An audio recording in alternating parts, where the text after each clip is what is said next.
여러분, 혹시 살면서 이름은 그럴싸한데 막상 열어보니 실체가 없거나 이름과는 전혀 다른 내용을 마주하고 당황했던 경험 있으신가요? 우리는 종종 겉으로 드러난 이름이나 표지에 현혹되어 실제 내용을 오판하는 경우가 많습니다. 오늘은 바로 그런 이름에는 있지만 실제 내용에는 없는 것들에 대한 이야기를 깊이 있고 폭넓게 나눠보려고 합니다.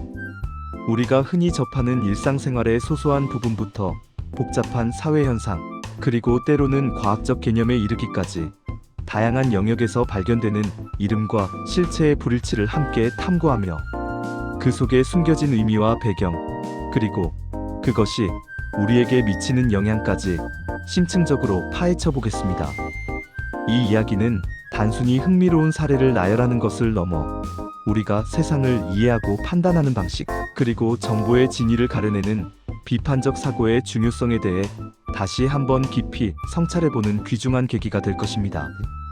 우리가 얼마나 이름에 의존하며 또 얼마나 쉽게 속아 넘어갈 수 있는지에 대한 통찰을 얻게 될 것입니다. 자, 그럼 첫 번째로 우리가 일상에서 사용하는 언어 속에서 이름과 실체의 미묘한 혹은 때로는 노골적인 괴리를 찾아볼까요? 우리 조상들은 이러한 현상을 일찍이 꿰뚫어 보시고는 아주 적절하고도 통찰력 있는 표현들을 여러 가지 남기셨습니다. 대표적인 것이 바로 유명무실입니다. 이름은 있으나 실질은 없다는 뜻의 이 고사성어는 겉으로는 번지르르하고 그럴듯해 보이지만 실제로는 아무런 효과나 내용이 없거나 본래의 기능을 상실한 경우를 정확하게 꼬집습니다.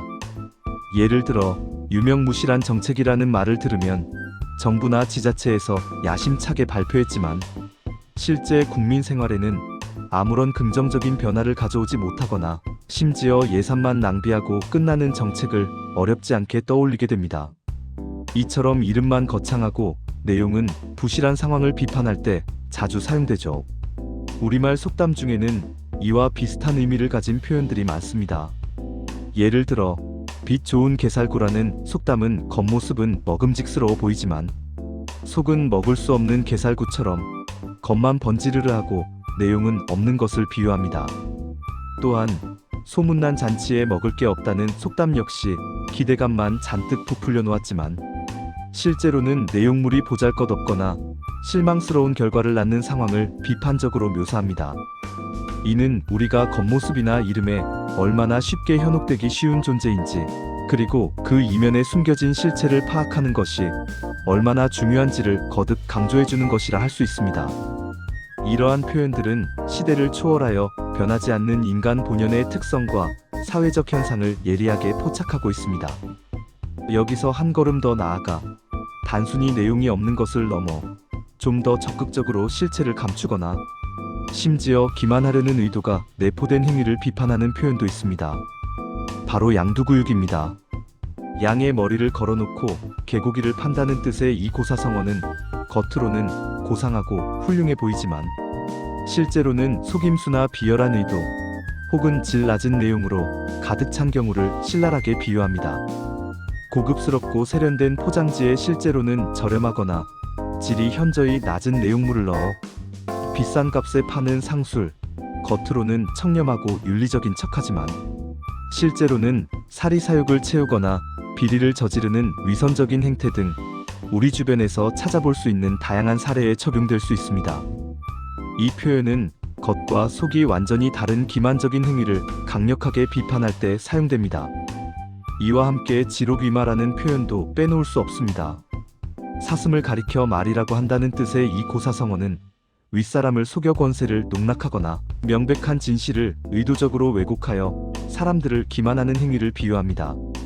더 나아가 옳고 그름을 명확하게 분별하지 못하고 강자의 논리에 휩쓸리는 어리석음 혹은 권력 앞에서 소신을 잃는 나약함을 꼬집는 데도 사용됩니다. 이러한 고사성어들은 이름과 실체의 불일치가 단순한 오해나 착각을 넘어 사회적 혼란과 불신, 나아가 심각한 도덕적 해이를 야기할 수 있음을 강력하게 경고하며 우리 사회가 경계해야 할 중요한 가치를 제시하고 있습니다. 이처럼 고전적인 표현들 속에서도 이름과 실체의 괴리가 얼마나 중요한 문제였는지 알 수 있습니다. 그렇다면 현대 사회에서 이름과 실제가 달라지는 원인은 무엇이며 어떤 복잡한 배경을 가지고 있을까요? 이는 매우 다층적이고 다양한 요인들이 복합적으로 작용하여 발생하는 현상입니다. 크게 몇 가지 주요 원인으로 나누어 살펴보겠습니다.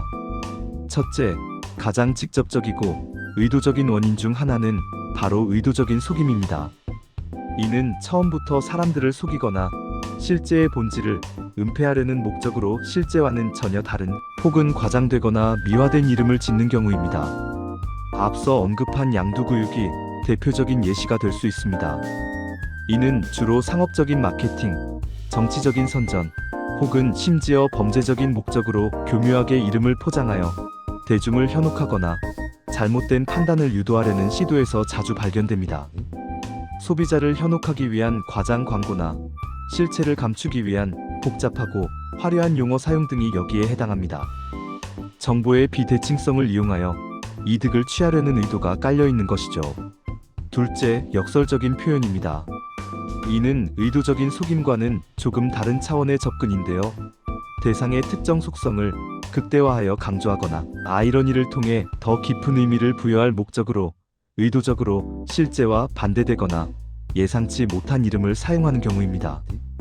예를 들어 어떤 것에 대한 신랄한 비판적인 의도를 담아 역설적으로 찬양하는 듯한 이름을 붙이거나 오히려 대상의 중요성과 강력함을 강조하기 위해 일부러 겸손하거나 작고 평범한 이름을 붙이는 경우가 있을 수 있습니다.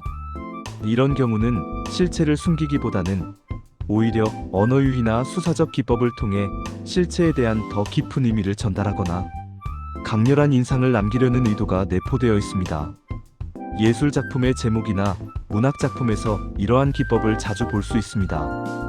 셋째, 시간의 흐름에 따른 변화입니다. 어쩌면 우리가 일상에서 가장 흔하게 마주하고 경험하는 경우일 텐데요. 이름을 지을 당시에는 그 이름이 아주 적절하고 의미 있었지만 시간이 흐르면서 사회적, 문화적, 기술적 환경이 변화하고 발전함에 따라 그 이름의 의미가 퇴색되거나 대상물 자체의 모습이나 기능이 변질되어 더 이상 이름과 어울리지 않게 되는 경우입니다. 언어는 끊임없이 변화하고 사회는 발전하며 기술은 상상할 수 없는 속도로 진보합니다.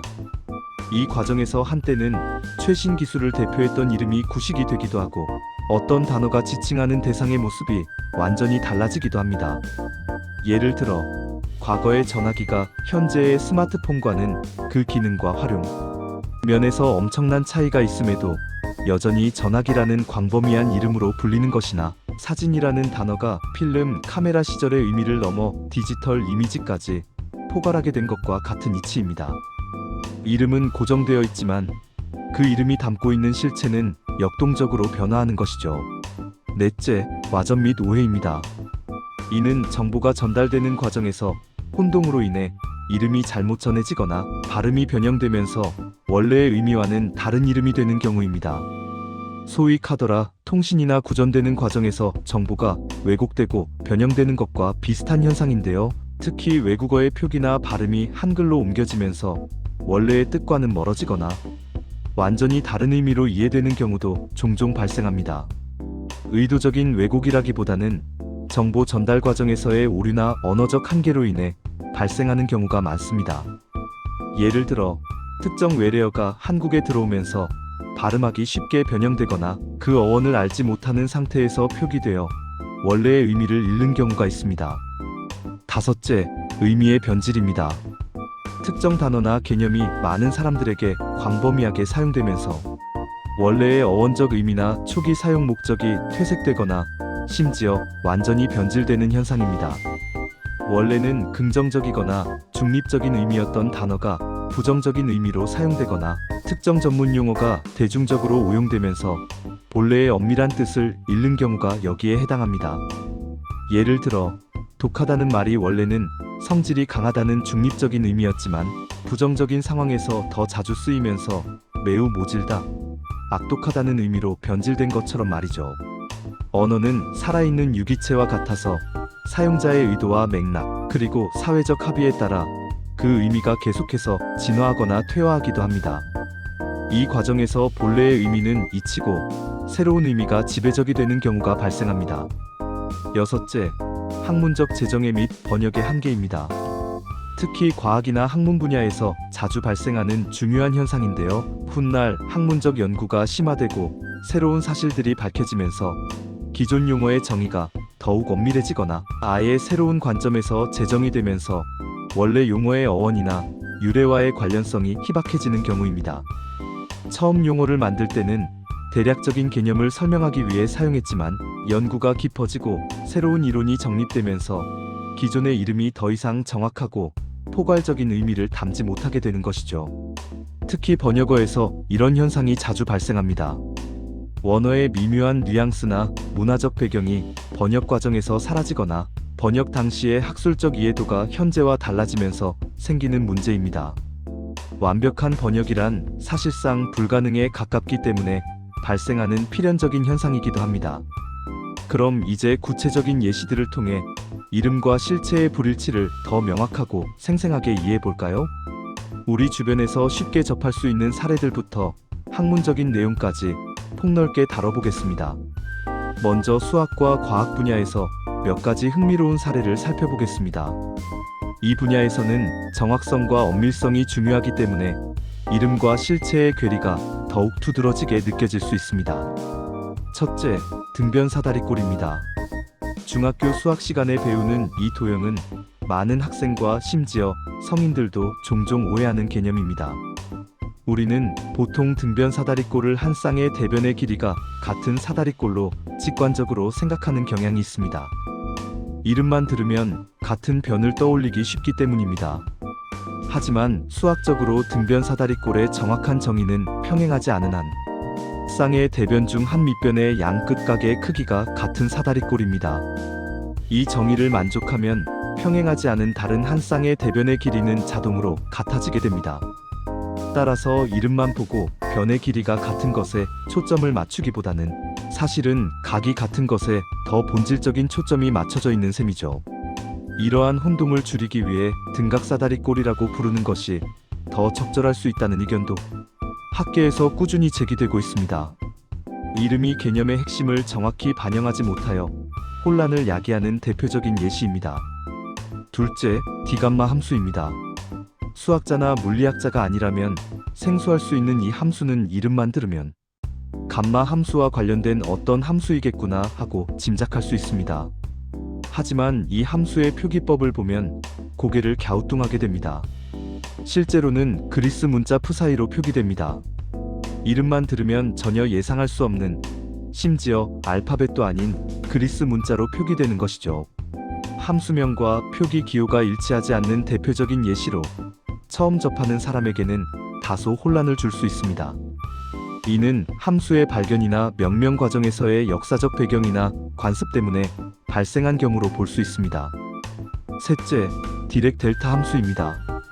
이 이름 역시 수학적 엄밀성을 추구하는 사람들에게는 많은 논쟁과 혼란을 줍니다. 사실 디렉 델타는 엄밀한 의미에서 함수 펑크션가 아닙니다. 함수는 정의역의 모든 원소에 대해 유한한 하나의 값을 대응시키는 규칙을 의미하는데 디렉 델타는 특정 지점에서 무한대의 값을 가지고 다른 모든 지점에서는 0이 되는 일반적인 함수의 정의를 만족하지 않는 매우 특수한 수학적 대상이기 때문입니다. 현대 수학에서는 이를 분포 디스트러뷰션 또는 일반화된 함수 제너럴라이즈드 펑크션로 정의합니다. 그럼에도 불구하고 물리학 분야에서는 오랫동안 함수라는 이름으로 불려왔고 많은 교재와 강의에서 여전히 디렉 델타 함수로 지칭되고 있습니다. 이는 과학 분야에서 실용적인 유용성 때문에 용어가 관습적으로 굳어진 경우라고 할 수 있습니다. 넷째, 복소수입니다. 이 단어는 복잡하다는 의미의 복과 요소를 뜻하는 소가 결합된 말로 복합적인 요소로 이루어진 수라는 뜻입니다. 복소수는 실수와 허수의 합으로 이루어진 수 집합을 말합니다. 그런데 이 복소수라는 이름을 들으면 소수, 프라임 넘버와 어떤 밀접한 연관성이 있다고 착각하는 경우가 종종 있습니다. 소수는 1과 자기 자신만을 약수로 가지는 수를 의미하는데 복소수와 소수는 수학적으로 개념 자체가 완전히 다르고 아무런 관련이 없는 개념입니다. 이는 한글로 읽을 때 발음이 같아 생기는 전형적인 혼동 사례이며 이름에는 있지만 실제 내용에는 없는 것의 완벽한 예시라고 할 수 있습니다. 어원과 표기를 정확히 이해하지 못하면 오해하기 쉬운 경우입니다. 이렇듯 수학과 과학 분야에서는 이름이 가진 어원적 의미나 일반적인 용례를 넘어 학문적 엄밀성에 의해 새롭게 정의되거나 혹은 역사적인 배경과 관습 때문에 이름과 실체가 괴리되는 경우가 발생합니다. 이는 학문의 발전 과정에서 나타나는 자연스러운 현상이기도 하지만 동시에 명확한 의사소통을 위해 지속적으로 고민해야 할 부분이기도 합니다. 다음으로 우리 주변에서 접할 수 있는 일상적이고 흥미로운 예시들을 더 살펴보겠습니다. 이러한 사례들은 우리가 얼마나 이름에 의해 영향을 받고 있는지 보여줍니다. 인물이나 단체의 이름에서도 이름과 실제가 다른 예상치 못한 경우가 종종 발생합니다.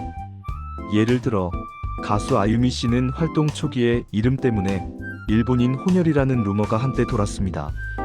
아유미라는 이름이 일본에서 흔히 사용되는 이름이기 때문입니다. 하지만 실제로는 한국 국적을 가진 한국인입니다.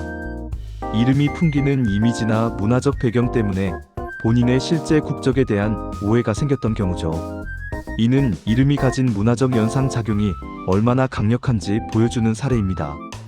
또 다른 예로는 래퍼 YG와 YG 엔터테인먼트가 있습니다.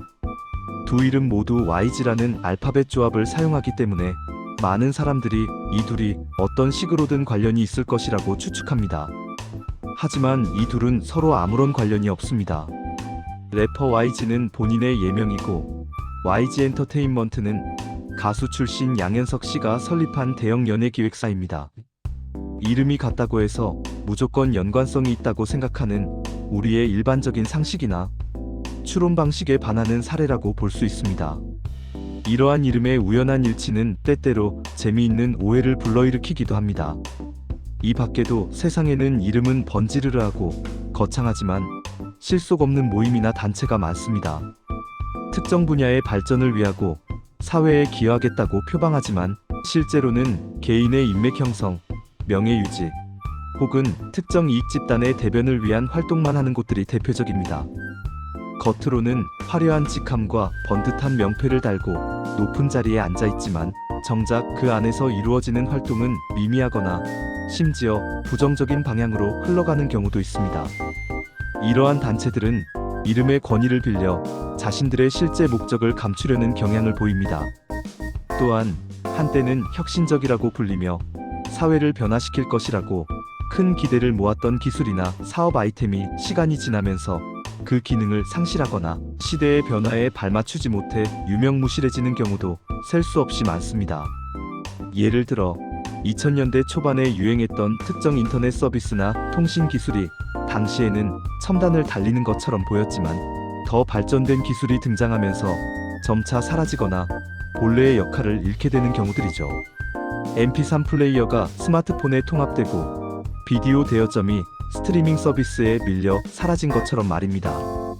이들은 한때는 빛나는 이름이었지만 변화하는 환경 속에서 그 실체가 희미해지거나 소멸해버린 사례들입니다. 이처럼 이름에는 있지만 실제 내용에는 없는 것들은 우리 사회 곳곳에 그리고 다양한 형태로 숨어 있습니다. 때로는 의도적인 속임수로 우리를 기만하고 혼란스럽게 만들고 때로는 시간의 흐름 속에서 자연스럽게 변질되거나 퇴색되기도 하며 때로는 학문적 엄밀성이나 언어의 한계 때문에 이름과 실체가 괴리되기도 합니다. 이러한 현상들을 깊이 있게 이해하고 분석하는 것은 우리가 세상을 좀 더 비판적이고 통찰력 있게 바라보는 데 매우 중요한 도움을 줍니다. 단순히 겉모습이나 이름에만 현혹되지 않고 그 이면에 있는 실체와 본질, 그리고 숨겨진 의도까지 파악하려는 노력이 현대 사회에서는 그 어느 때보다 중요합니다. 특히 무분별하게 쏟아지는 정보의 홍수 속에서 살아가고 있는 우리는 더욱 그렇습니다. 미디어를 통해 전달되는 수많은 메시지들 속에서 어떤 것이 진실이고 어떤 것이 허위인지, 어떤 것이 본질이고 어떤 것이 포장에 불과한지 분별하는 능력은 이제 선택이 아닌 생존을 위한 필수 역량이 되었습니다. 이름과 실체의 불일치에 대한 탐구는 결국 보이는 것이 전부가 아니다라는 오랜 진리를 다시 한번 깊이 상기시켜줍니다. 보이는 것 너머의 본질을 꿰뚫어 볼 수 있는 날카로운 안목을 기르고 항상 비판적이고 합리적인 사고를 유지하며 주어진 정보를 맹목적으로 수용하기보다는 스스로 질문하고 검증하는 태도를 가지는 것이 현명하고 주체적인 삶을 위한 필수적인 지혜일 것입니다. 오늘 우리는 이름에는 있지만 실제로는 없는 것들에 대한 역사적, 사회적, 과학적, 그리고 일상적인 다양한 사례들을 폭넓게 살펴보았습니다. 이 이야기들이 여러분의 생각의 폭을 넓히고 세상을 이해하는 깊이를 더하는 데 작은 지침이 되기를 진심으로 바랍니다. 감사합니다.